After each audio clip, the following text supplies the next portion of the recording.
So yesterday you have already seen through this experiment how the root pressure helps in the upward movement of the water, and we have seen it already. So let us see the process. Today we were supposed to see the process of transpiration. How does transpiration takes place in the stomata of a leaf? So here, what is the aim of an experiment? We want to prove that transpiration is done through stomata. Can anybody tell me what is transpiration? What do you mean by transpiration?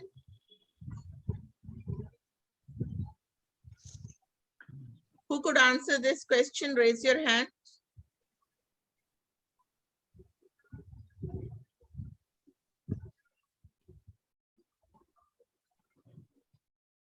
You have learned about transpiration in the most of the classes. I think in 8th and from 7th class you are learning about stomata. What do you know about stomata?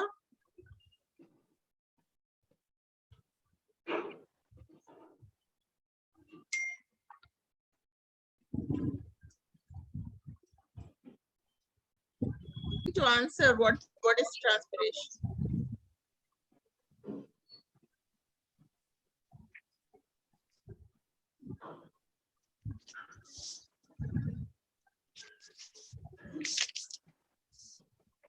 So during the process, we see that the water is given out. You know, during the photosynthesis process, we see that what all are the end products.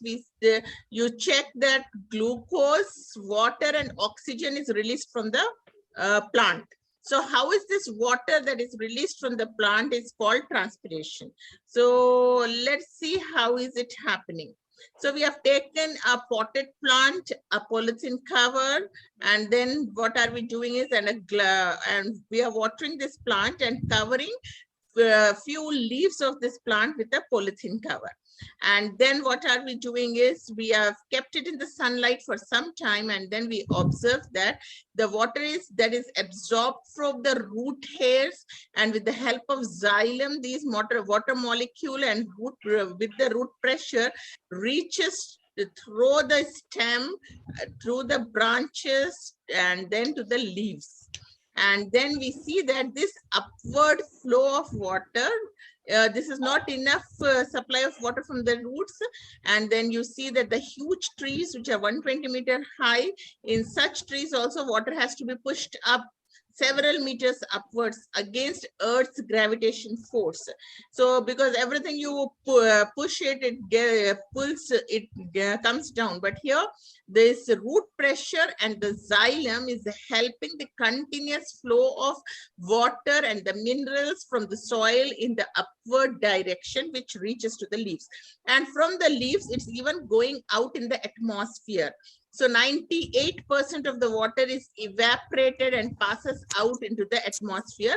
And this is done by an organ called stomata in the leaves. So this, let us see about root pressure, which gives a variable and minor push from below. So in this experiment, we wanted to see the result.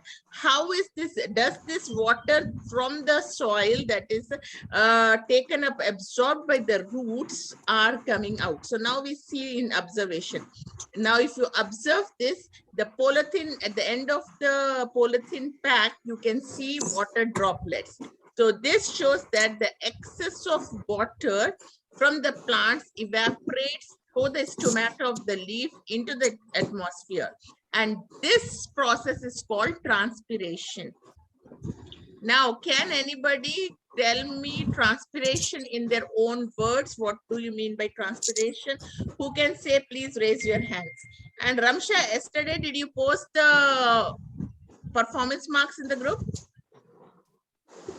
Yesterday, no, because yesterday almost no one answered now. Yeah, everybody got a 0 yesterday. No. So today, at least let's see who could answer what is transpiration. In your own words, you need not frame the sentences, look into the book and say, what did you understand about transpiration? Just tell me in your own words.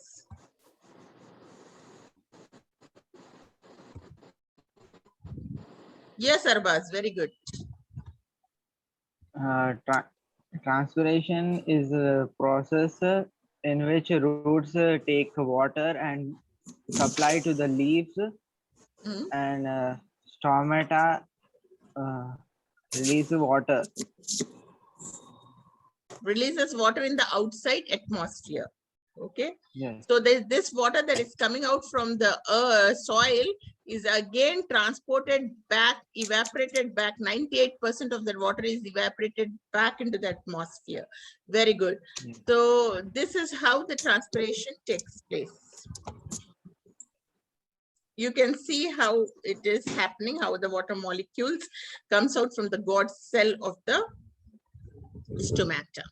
Now, what are we doing is minerals and salts that are necessary for the plant's nutrition, that is also obtained from the soils. From the soil, not only water, along with the water, we also have got salts. We call like sodium chloride. Sodium chloride is आपका नमक जो घर में you eat that. That is called, its chemical name is sodium chloride. And magnesium sulfate. These are all the nutrients that are required by the plant. So they have got different charges, positive and like your battery charge, electricity, as they have got negative and positive charge, the cells of a battery. Similarly, these sodium chloride, magnesium sulfate, all these salts that are present in the soil are positively and negatively charged. So how are these charged are also, and as I told you, the process called osmosis, where the concentration is more because of the presence of this salt. So this also helps in the upward movement, plus this electric charges. All these together helps the water and the minerals to move in the upward direction against the gravity and supplies these nutrients to all parts of the plant. So you can say how magnesium sulfate, sodium chloride. In this, you have got magnesium, and yellow color is sulfate and sodium chloride. But they are not absorbed into the root hairs by the simple process of diffusion, but it involves the use of energy by cytoplasm. Once the ions are absorbed, in chemistry, you have already learned about negative and positive ions. So these Yes, ma'am. ions, what do you Yes. have? Yeah, you have learned about the ions, right? So the Yes, ions ma'am. travel Yes, along in with the physics. water. In physical science, yeah, this part is chemistry. In physical science, you have got physics and chemistry. So where you talk about these ions is the part of chemistry. So these ions travel along with the water in the xylem vessels and pass to the growing points of the plant.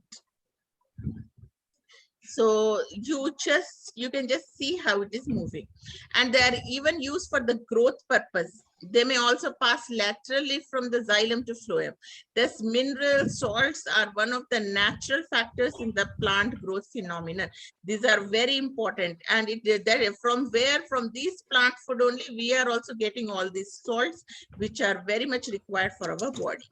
So the biologist who has studied the transportation in the plants with the help of aphids, we can see that aphids clustering around the young stem of the plants feeding on the plant juices.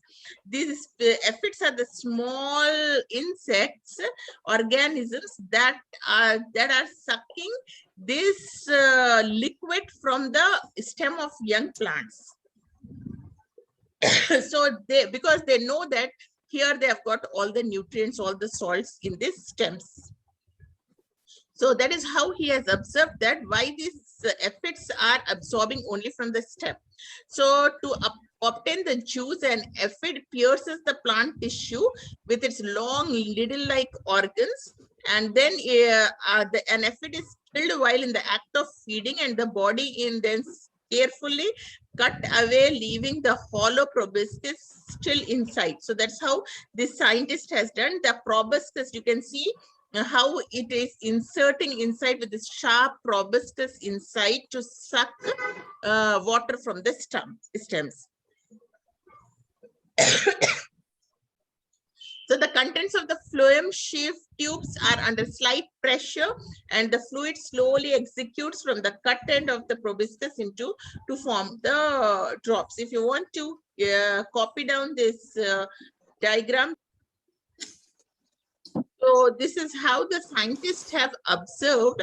So the pressure that he has used this proboscis itself as a tube from which he can see how the water is entering from here.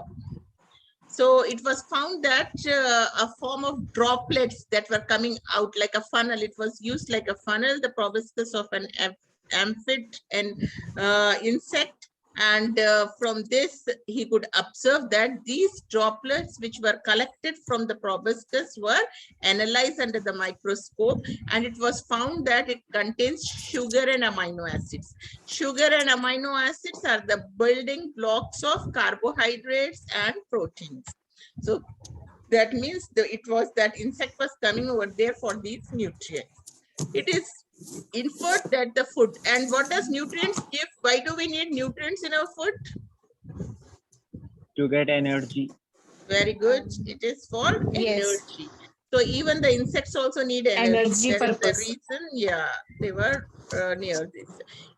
So the conditions of the sugars by the phloem has been done by an experiment. So how does it happen in the phloem? Through a process. What they did is they have removed all the tissues from the center of the phloem. Phloem is conducting. What is phloem doing? We have Conducting. seen that xylem is conducting water and nutrients from ground to the upper part of the plant. Whereas what does phloem does? Phloem is collecting that, which is the kitchen of the plant, tree or a plant. Where do you find the kitchen? Stomata. Inside the stomata? Where is the Yes. food prepared Kitchen. by the plant? Who prepares? The In the plant leaves. leaves prepare, Leaves. yeah. So from the Leaves. leaves, this food has to be supplied back to all parts of the plant. So Yes, that yes. has been done by the phloem tissue. So this is how the xylem and phloem tissue works in an opposite direction. So what he has done is he has grilled and taken out this is how he has removed a part of it in a ring form, upper and lower part, so that he can see that how we can stop the supply of food from this. The phloem tissue was removed from here. And he wants to see what will happen if there is no phloem tissue in that part of the tree. So so Plant. if it is left for some more time, what happens? The stem increases in thickness immediately above the ring, but not growth is occurring below the ring. So above the ring, you can see that the stem has grown. Here in the second picture, you can see that it is thick. The stem is thick, whereas the below one is not showing any growth.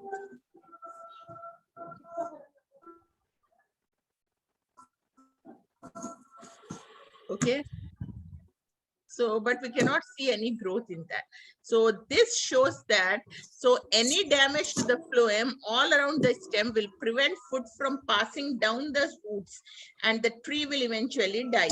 So if we damage the phloem, the food from the leaves that phloem tissues are passing to all parts of the plant will not. Supposing if the lower part of the plant is not receiving the nutrients, it will die.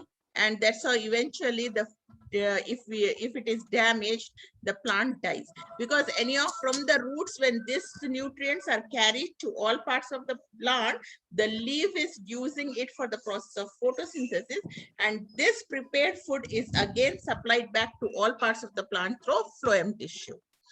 So the importance of phloem tissue you have understood, and to explain its importance, the scientist has also done an experiment.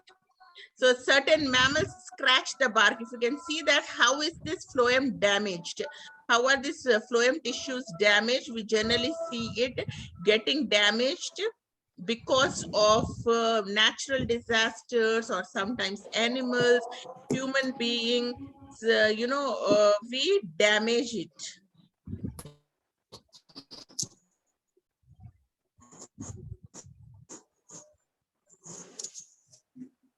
By accident.